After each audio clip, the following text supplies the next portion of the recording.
Hola, buenas tardes, ¿cómo andan? Bueno, quería agradecer por los comentarios que recibí en los foros. En general han sido muy positivos y muy alentadores para continuar trabajando de esta manera que lo veníamos haciendo, ya que me han dado el ok en relación a las clases, las explicaciones, las actividades, los recursos utilizados. Así que bueno, por un lado agradecer y por otro lado reforzar la idea entonces de continuar con esta modalidad.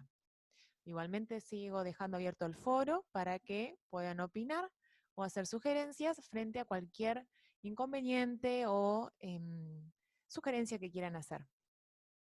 Bien, vamos a continuar entonces trabajando con la segunda unidad de la materia.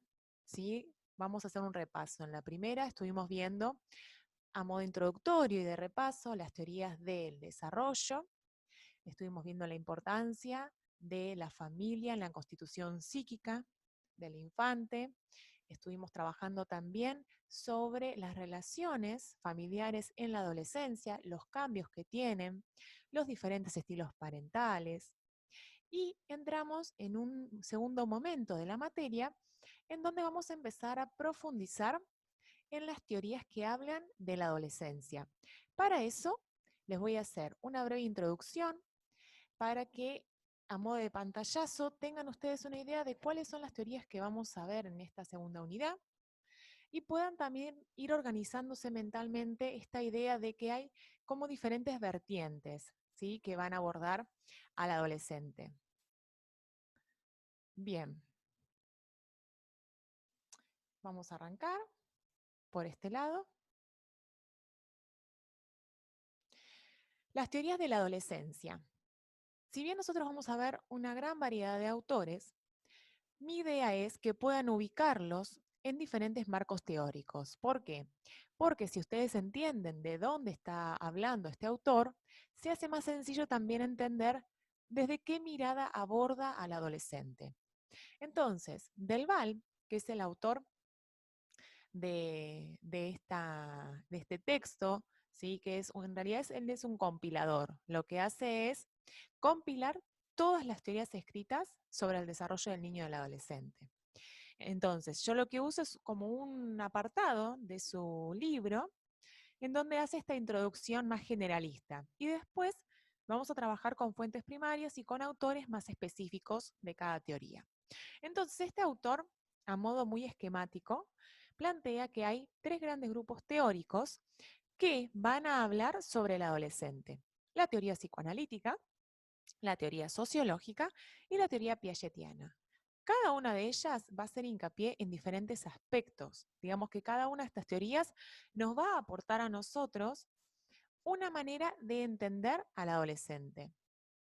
Por ejemplo, la teoría psicoanalítica, que ustedes seguramente han visto algo en primer año, aborda la idea de sujeto desde un lugar más vinculado a los cambios psicológicos, al inconsciente, a los procesos internos. Desde ese lugar entonces va a estudiar al adolescente desde los cambios psíquicos que atraviesa. La teoría sociológica va a tener una mirada como más, lo dice como dice el nombre, más social, ¿sí? Digamos que va a tratar de entender a la juventud como una construcción social. Digamos que va a hacer énfasis en estudiar cómo se ve al adolescente, cuáles son las representaciones que circulan, cómo influye el consumo, los medios de comunicación en la construcción de qué es ser adolescente.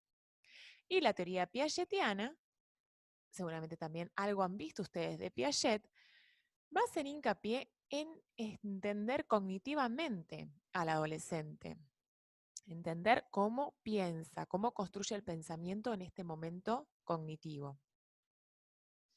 Bien, la teoría psicoanalítica o psicodinámica, si bien el padre del psicoanálisis es Sigmund Freud, quien hizo, digamos, como las bases del psicoanálisis allá en 1900, nosotros estudiamos otros autores que también siguen esta corriente psicoanalítica, porque Freud trabajó más con adultos y con niños y no tanto con adolescentes. Entonces, hay otros autores que retoman esta corriente psicoanalítica para estudiar al adolescente. Por ejemplo, tenemos a Erikson, ¿sí? Peter Bloss, Anna Freud, que era la hija de Sigmund Freud, François Dolto, Arminda Averasturi, entre otros. Son todos autores modernos que tienen una orientación psicoanalítica, por lo tanto van a hablar en el mismo lenguaje. Ciertas palabras ustedes van a ver que se refieren a la teoría psicoanalítica, ¿sí?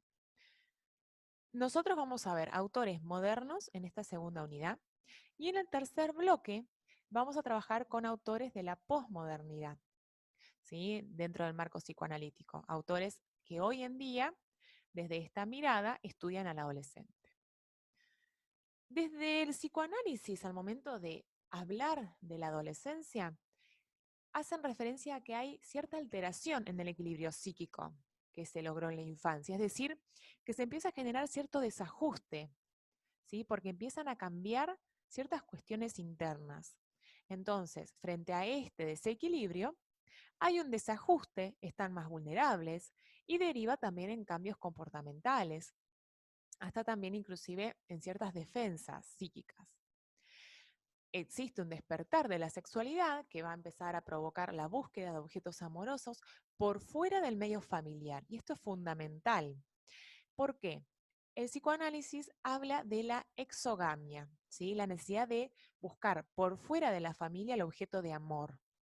Esto tiene que ver con una renuncia al objeto de amor primario, la madre o el padre, y tiene que ver también con la prohibición del incesto, ¿sí? ¿Se acuerdan que hablábamos de la ley, de esta función parental vinculada a la interdicción, a la separación, ¿sí? A la transmisión de pautas, de normas, de la ley?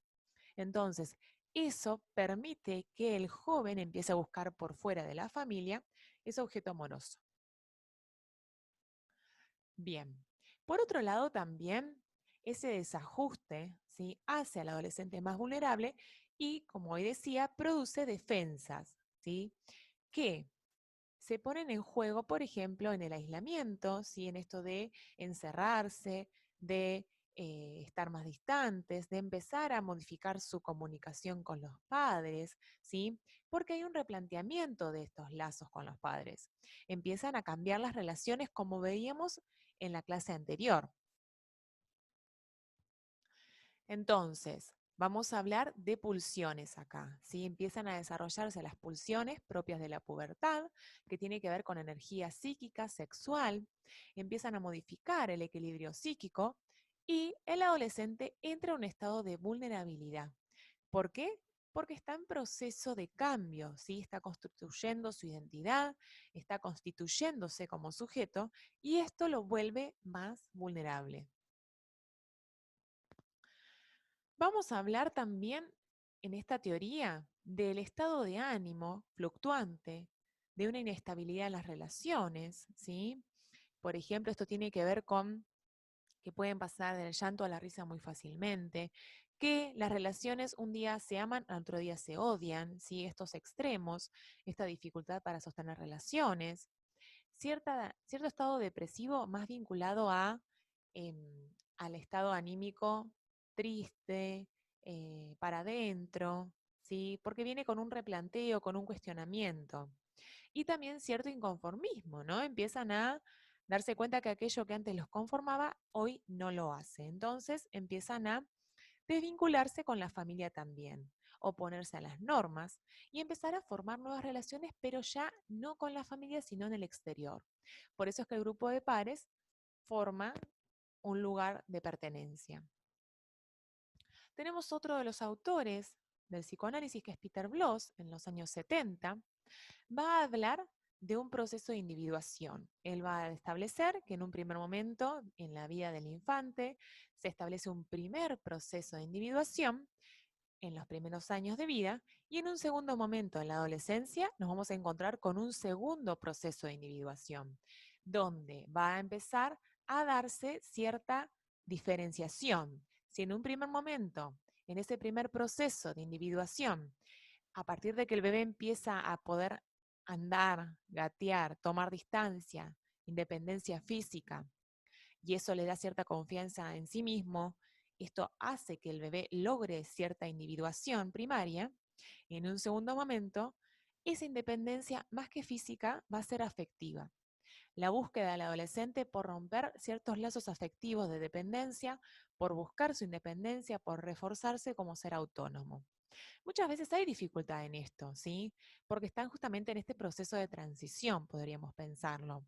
Es decir, que para algunas cosas les sirve seguir siendo dependiente o quieren seguir siéndolo, y en otros aspectos quieren ser independientes o quieren ser considerados o tomados como grandes, ¿no? Entonces están en este momento de transición.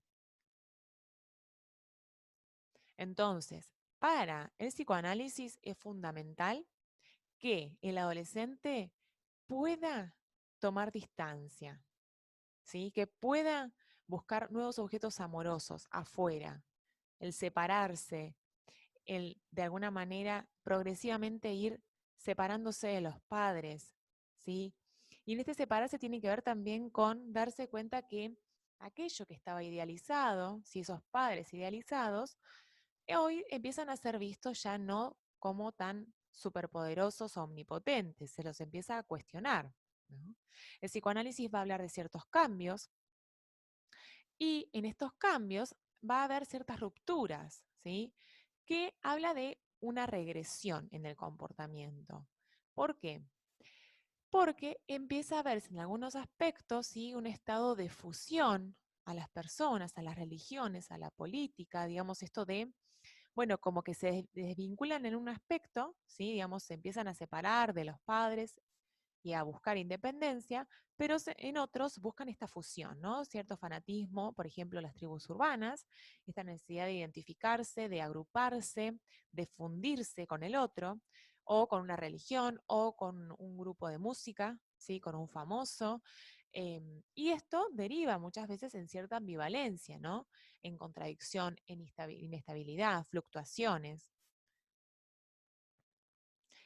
Y de alguna manera, para ir cerrando la idea de lo que es la teoría psicoanalítica, vamos nuevamente, cuando terminemos con esta clase, a trabajar con uno de los autores del psicoanálisis, que es François Dolto.